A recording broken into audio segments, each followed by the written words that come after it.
Well, folks, 3 days, 3 videos. Car moved again onto our pad, like our driveway pad, but nothing's changed besides it's on.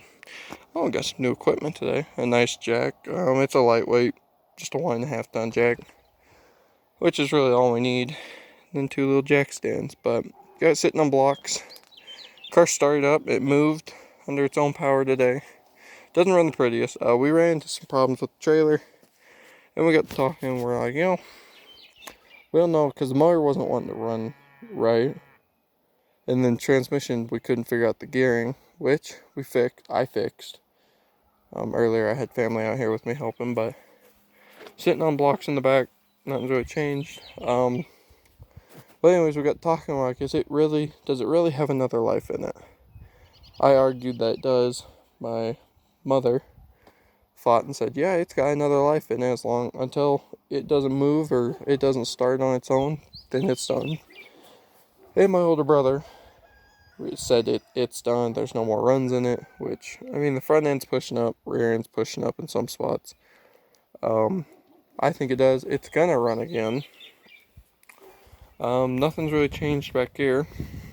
If I can, I'll show you what the problem is, but did a little bit of work on this, getting that pushed in.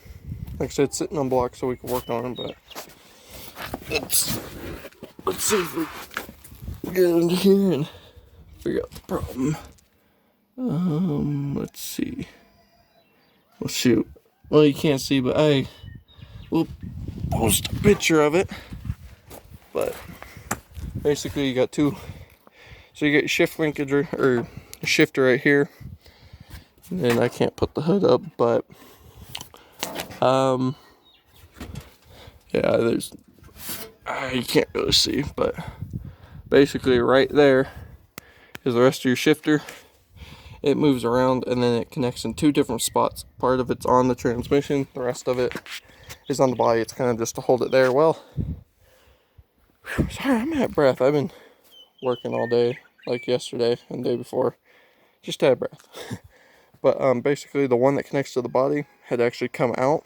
We've had this problem before. That's what happened at the Logan, Utah Derby in our first heat. Didn't have a GoPro, my apologies, at the time.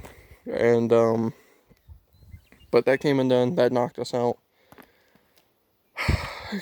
Then again, it came out again. This time it was somewhat actually usable. Before, the first time it happened, I mean, you could just take the gear selector and just go up and down with no problem. This time it was, you had reverse and neutral, and then it would go into other gears, but that was, I mean, you had to fight with them. If you watch the State Fair Aftermath, you will see that, or not Aftermath, but GoPro footage, you will see that I was fighting to find gears, but figured out this time, since it's the second time we've had this problem, we're going to weld a nut at the end of it to hopefully prevent it from popping free again. But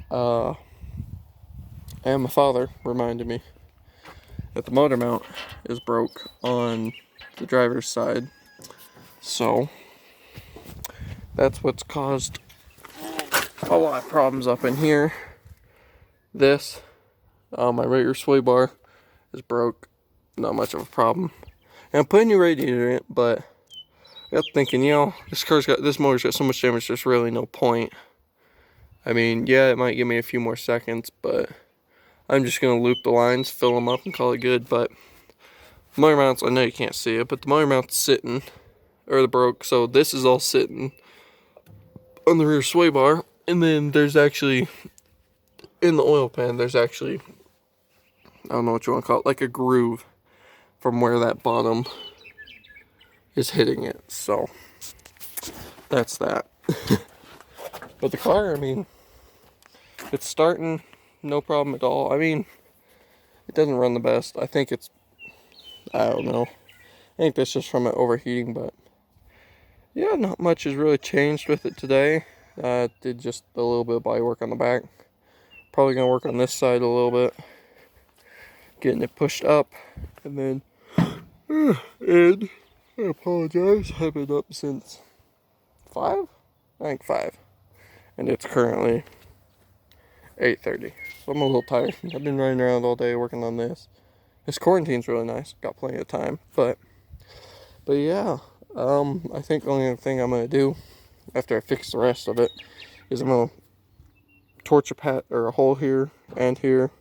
Same thing on the other side. I'm gonna run a chain because with the way the hood is now, I don't trust it, and we can't have anything doing in the windows. So I take a chance, and I've seen it happen of that hood blowing back. So I'm not gonna take chances.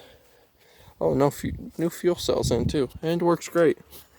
It don't look the prettiest right now, but with the way the hosing and all that is, I mean, just to get this thing usable, you can't really see, but our main ground wire is to the door handle. But yeah, that worked. I think it's got too high a pressure for this car. It's still got the original fuel pump on it, so I think having a high pressured fuel pump plus the RA1 on it, I think I'm getting too much fuel pressure. I don't know that, or I'm just flooding it, but we're gonna find out.